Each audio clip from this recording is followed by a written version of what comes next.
Yes, so indeed, but you gave a portrait of somebody very brilliant and so on. However, I just want to be down to earth today, and I thanks René for this presentation who gave the overview of the power of the technology and how far we can go. But as a senior, let's say, manager in IT in the industry for the last 35 years, okay, I won't go to my summary here, but just sharing with you that 35 years in the industry in leading different projects, IT teams, and transformation initiatives.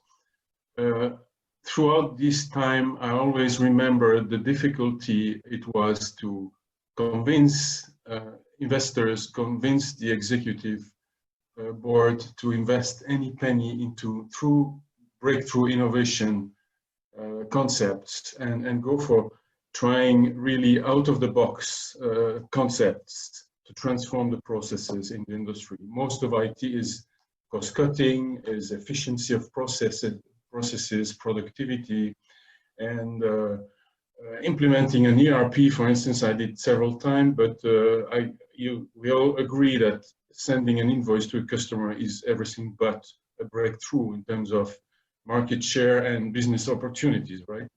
Just something you need to do.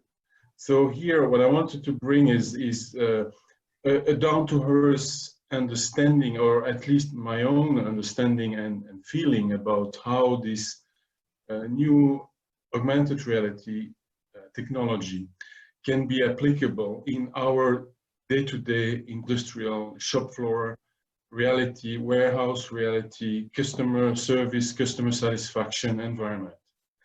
And because most of the time we hear about virtual, augmented, or mixed reality in the context of gaming, leisure, many nice, or health, for instance, or museum visits, whatever. I was pleased to see René example before, because these are now coming into process maintenance and field operation and so on. So it seems we are there now with true business application for this type of technology. But so my idea today is to really share with you, and especially after this lockdown period that we have, that we went through in the last 3 months, I'm pretty sure that most of you guys, or many of you at least, were in trouble. As a manager, many of the jobs in the company cannot easily be transferred from home or executed from home. And most of these jobs are key success factor for the company, key productivity features for the activity of the company. And so your business was frozen. Some of them went to zero turnover, zero ordering because of the incapacity to deliver. Just because today, for a few weeks and months, we were not capable to move and visit the customers. So my thinking is that today with augmented reality, we have a mature technology. And I can say that because I had some proof of concept and pilot project experimented since 2014. At that time, the first trial was with Google Glass. More recently was with HoloLens, and today HoloLens 2. So today the technology is stable, is also easy, accessible, and also understandable by demonstration by the people who have to unblock the money to run projects. So really after this lockdown, my feeling is that the company should question themselves, why did we get locked on different activities like industrial maintenance, machinery, building, training, qualification, audit, all these type of activities. And I try to convince you on that by bringing you through this thinking process I've built here, could be continuing thanks to augmented reality, should it be implemented on time before the COVID-19 pandemic. So it's still time to do that. It's still, I really want you to bring to prompt the idea in everybody's mind that there is no business interruption for many jobs today thanks to this type of technology. And why is that? So let's be clear, I'm concentrating on augmented reality and probably mixed reality. So not the virtual one where we isolate from the business. So I really figure out how augmented reality in your environment, looking around and doing stuff day by day, can be leveraged by this technology.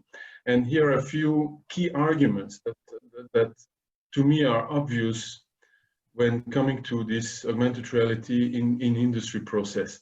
The first thing is we get an aligned four eyes vision. So when a person is wearing HoloLens and looking to a picture or a machine or a place, this view can be shared by somebody else remotely, online in real time. That's a huge, that gives suddenly a huge potential because the same view from somebody can be handled by two brains. And the front brain, there is a front brain, there is a back brain, and you can leverage these two brains to do something that you could never do remotely and that you had to do before by physical presence. The second key argument is hands-free. Hands-free indeed, because you could argue that, yeah, we see a lot of demo about augmented reality. You can load any free application today on your mobile and let's say have some show around in a fair also to show your friends that you are high-tech by showing this 3D pop-up that can come by looking around with your camera. But the difference when you embark this augmented reality technology on your head is that you have free hands. And that's a major difference when it comes to shop floor, because a shop floor technician or an operator on a production line or an accountant in his office will be busy with documents, will be busy with machine tools, handcraft, all kind of daily operations that needs to be done. And when wearing HoloLens, you keep your hands free. You're not troubled by this device, tablet or phone that you have to keep in your hands. So two free hands and two pair of eyes. These are to me the fantastic power of augmented reality application in the industry. Of course, remote control, that's obvious.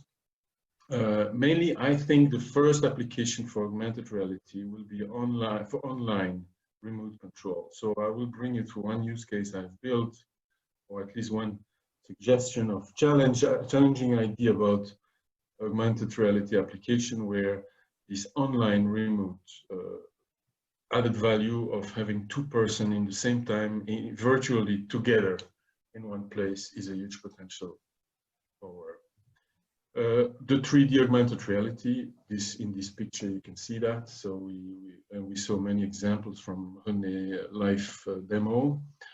You mix up reality, virtual, mixed, or augmented. Voice, very important, voice and auto translation. This is something we forget usually, but you share the sound, you share the voice of that second pair of eyes in your back. The person can guide you. The person can be on the opposite side of the world. We see there is no latency today with this technology. If you use the AR cloud, for instance, and the recent, of course, recent in a processor in the back. So we can have sound and we can have auto translation. So suddenly you can help your customer. If you are a Polish support service person in Poland, you can help your Spanish customer. You speak in Polish, he understands or she understands Spanish. She gets Spanish voice in the HoloLens.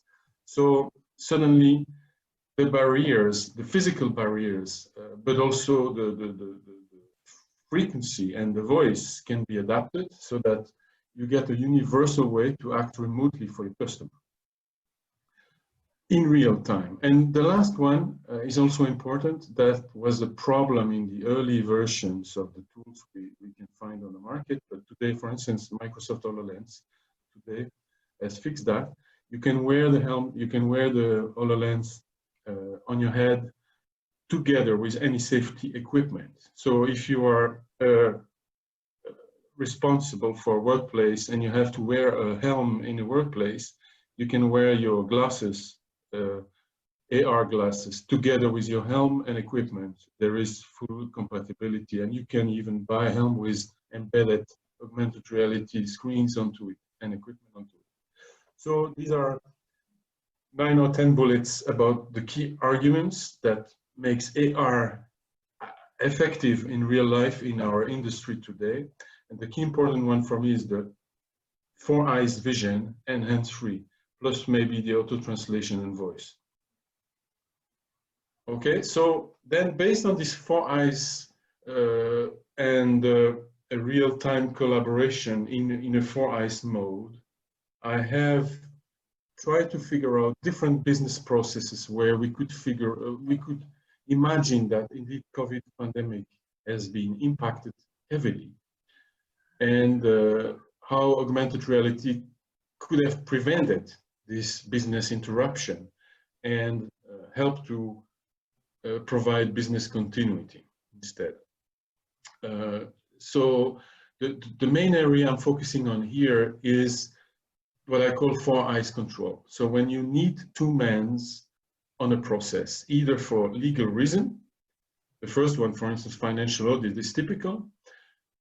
You may not audit yourself as an accountant. You need an external expert, certified expert for that. He needs to visit you, and he will go through a formal process of looking to your documents and verifying things before he can give you a report. Quality control is another one, inspection. You cannot do it by yourself. You need a third person.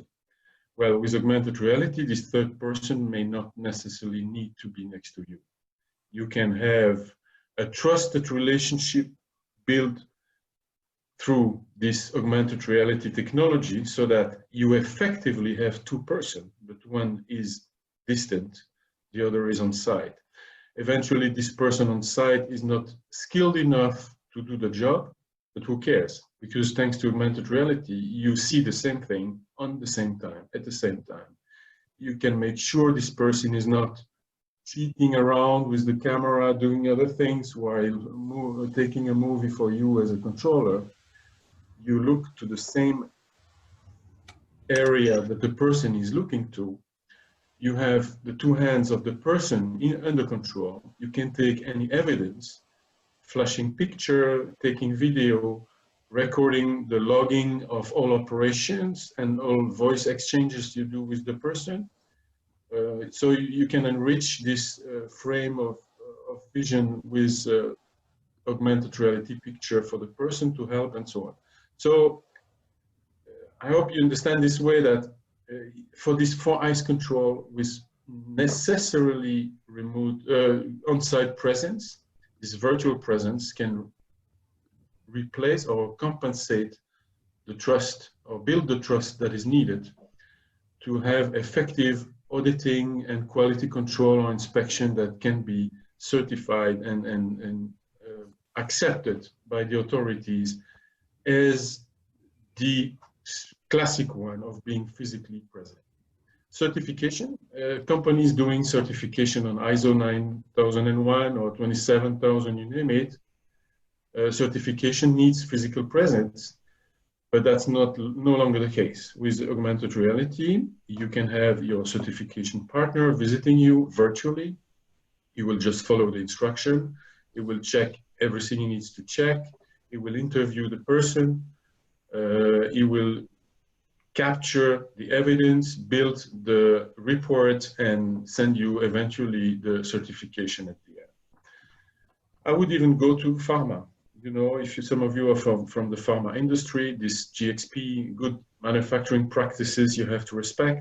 validation of project and systems and production line you need to do, so the qualification of the processes and the quality control on the line and so on. This suddenly becomes possible remotely. I put 80% plus because I guess there are some ultimate presence that needs to be built at the end and maybe at the beginning. But from 100% frozen situation today in a pandemic or whatever catastrophic situation, suddenly you become capable to validate a line, to progress on any system validation. And this is valid for field testing, training, and so on. So there is all this business where physical presence is there suddenly becomes possible. And at the end, there is your vertical business process. I guess, I hope, as I speak, you start to figure out that in your business specifically, there are some vertical works that were frozen, cost you probably a lot of money, and customer dissatisfaction that you could figure out to ensure by augmented reality. So in a visual, easy way, let's say, this is a representation of a classic eyes audit process or inspection, whatever. So from planning to final report, you have an auditor visiting an auditee. Both pairs of eyes are looking together on to the same documents or machine or situation. And at the end of the day, the auditor can build the trust and collect evidence that the situation is under control and can deliver the certificate. With augmented reality, you replace the physical presence of the auditor on site by this HoloLens technology on the head of the auditee. So you actually have the two persons there, but one is virtual, and what the auditor can see is what the camera of the HoloLens is prompting on the screen. Okay, it sounds very basic, but for some people, and I must say for me at the beginning, it was not obvious to figure out how this distant collaboration could work online. But here we see that actually the auditor and auditee can do exactly the same operation. They are not, they are like physically connected, but with a distance. So the benefits from both parties here is increased productivity, real-time collection of evidence. Of course, I mentioned the ability to work in real time, but there is also this travel cost and accommodation that can be saved. And we know probably traveling tomorrow will be harder, and airline will not reestablish all connection before a certain time. So there is a benefit to work remotely here also, not mentioning the jet lag and so on that you can avoid, including the safety aspects. And typically, when back to the audit example, if you have to audit a company with some subsidiary location in countries, very distant countries, very possibly insecure countries, well, you can still proceed with the audit process without going on site. So there is an important safety aspect also that can convince human resource and employees in general. Of course, we see the various benefits depending on where you are, but the good thing is that it's a win-win for everybody. If you go to the auditee, the person that is wearing the glasses, it's reduced audit time. They don't need to reserve a space and block a meeting room for 3 weeks for these auditors. Everything can happen with the accountant himself or herself thanks to the technology. There is less paperwork, there is immediate feedback possible. There is a lot of benefit from being audited with augmented reality. And there are other augmented use case, and I invite you to really think about the one that could be interesting for you in your particular business. Some of them were mentioned by René, like the complex assembly, the third one on my list here. Complex assembly, you can gather with different engineers from different labs in a virtual room and collaborate together as if you were around the machine or the plant. Integrating design and manufacturing, this is a bit similar. So you collaborate in the design of a new machine and even with your customer so that you avoid traveling around. I put in green the one that are the most practical to me and the one I already experienced in some proof of concepts in the past. Training, typically in pharma, where this training is a certified one and you need to keep to certify the process in a deep way. So training to me was a nice experience with augmented reality because you can be hands-on a training person. They can do the job on the machine and you train them as they do it. You guide them, you enrich their vision with augmented reality picture, and so on and so forth. So training is something you can really leverage with this technology. Servicing and maintenance is another one. When the machine goes down, in many cases, you need an expert. He needs to jump on a plane. It's expensive. It is traveling around, coming to you with the spare parts, and eventually fixing your machine online after a few days, on the contrary. So with HoloLens, if your service and maintenance contract is including this augmented reality capability, and you could ship, for instance, an HoloLens tool with your contract to the customer, so that when they get the machine, they get also the tool to embark the service remotely. So these are kind of small investments that you can do, but would truly differentiate you from others who are still jumping on planes and still eventually not deliver the service to your customer. Quality control and pre-shipment, this is also an area where we tested some, we made some experiments with augmented reality. So this is typically where you have a distant plant, you're manufacturing in China or Vietnam, you are loading containers on ship, and for your destination market, you need to have a certificate of conformity to verify that all the material you ship prior to the shipment is according to specifications. So in this case, the idea was to have an inspection service, a virtual inspection service provided by experts in the headquarters here, while actually low-key, low-profile person could wear the HoloLens and be physically there in China, verifying the material, acting as not a robot, but at least acting as a local physical support to do exactly what the inspector was asking to do. Take a sample on the line, move this product into a box and ship it there, scan this barcode, and we were capturing all the evidence, and we would eventually become capable to offer cheaper inspection, broader inspection geographies, because of local people suddenly becoming capable to deliver inspection without necessarily being experts.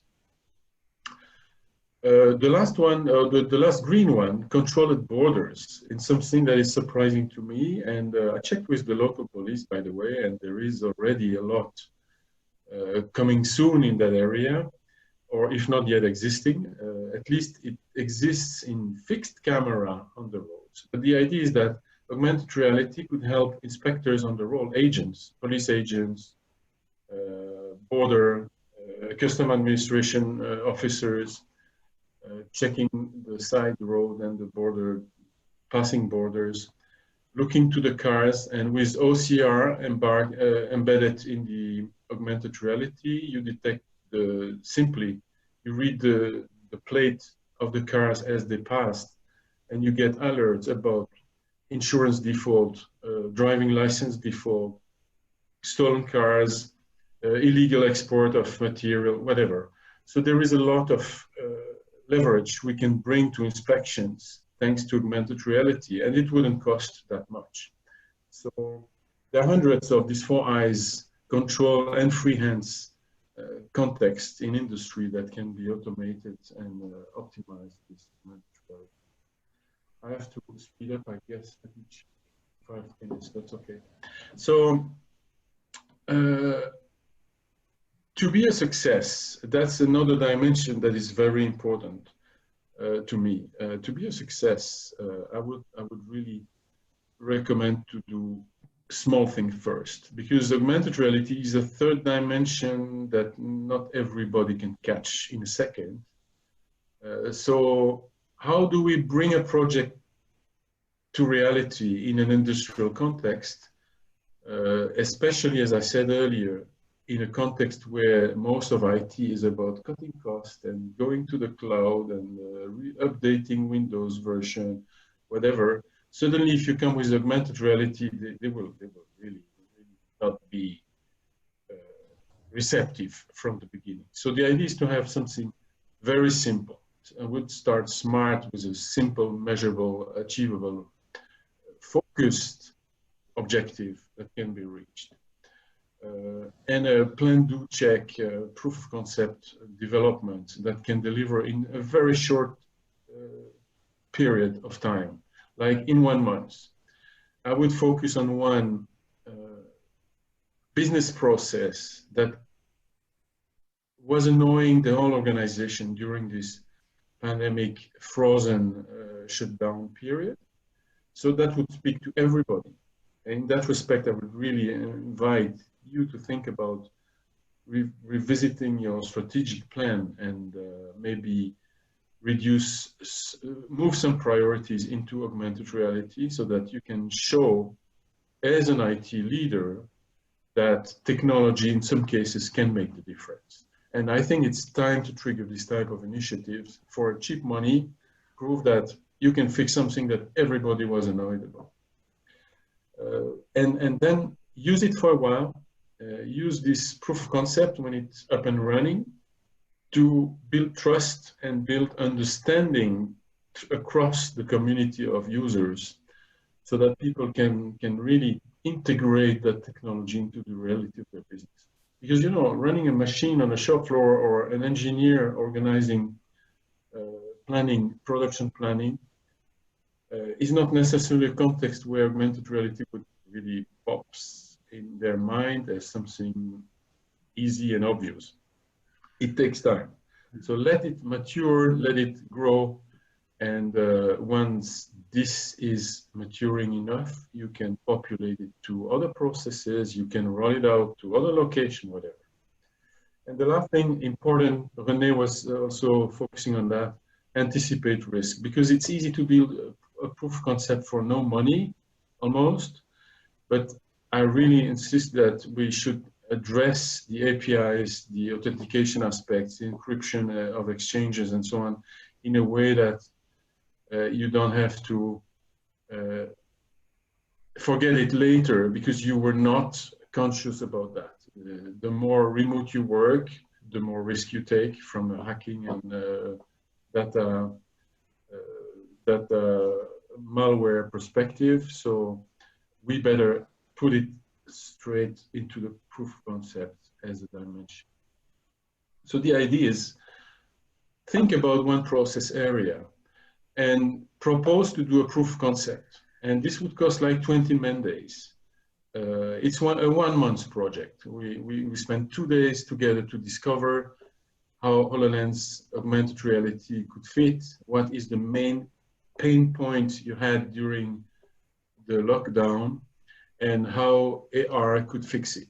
Then we design the functionality requirement, and we propose the proof of concept. Next, we develop it, I would say, with the technology today and the AR cloud that René was mentioning and other tools. We have a palette of various solutions that can easily be integrated. We sometimes don't even need extra software. We can do a lot with just Office 365 and a pair of HoloLens. And then, as I said, run the POC during a certain time, maybe 3 months, and then deploy later and expand. So that's it. I really want to, I hope I invited you to be challenging your processes with this augmented reality and to make actually a difference for the future expansion and growth of your activity. Thank you very much, and I'm here for questions. Thank you so, Jean-Paul. It's a very exciting talk. I have a question. Spectators can also ask questions via the chat, but I have a question. We see that amazingly this technology push our domain far ahead. It's a strange situation because all other industry was down. But especially for our domain, it was fine. And for example, we can see about 75% increase of the visiting virtual worlds. But the question is, what after the crisis? Because I strongly believe that this crisis will be over, and such pandemics we have once every 100 years. So do you think that we will stay on this upslope, and this will be really a catalyzer of our industry, or we will go back down in the normal situation? We have like a stagnant number of investment in the domain of VR or AR or such immersive technologies. Well, of course, it's only a thinking, but I'm quite convinced, and I had a lot of indication in that sense that many industries, they suffered a lot. Of course, in many cases, you can not do too much because your vendor is down, so your production goes down and your customer goes down. But in many, and some of them I listed, in many use cases, the frustration must have been so high that I trust people today as a mind that is probably more receptive to this type of thing. So to answer your question, I think this AR business has a future that probably never happened so far in the B2B world, I would say. Because, and myself, I've been frustrated for a while, seeing that augmented reality was not explicitly indicated for industry.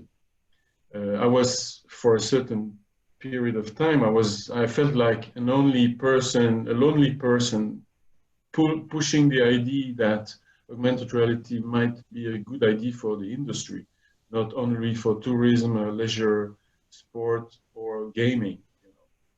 And I think this period triggered that. Small companies, they really were down. They said, how does that I cannot make 1 penny of revenue today just because I'm home? This is ridiculous.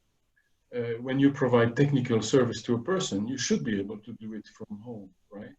And suddenly with this, so there are hundreds of examples like this. So to me, and with this approach of proof of concept, I think there is an option to see this market growing, maybe not booming, because, okay, as I said, innovation is never a booming factor in the B2B world. But in the industry today, I trust there will be projects, and I also trust that the technology is mature enough to deliver the proven benefits of the projects that will be delivered. So it will create a snowball effect, and this AR will become reality in the industry tomorrow.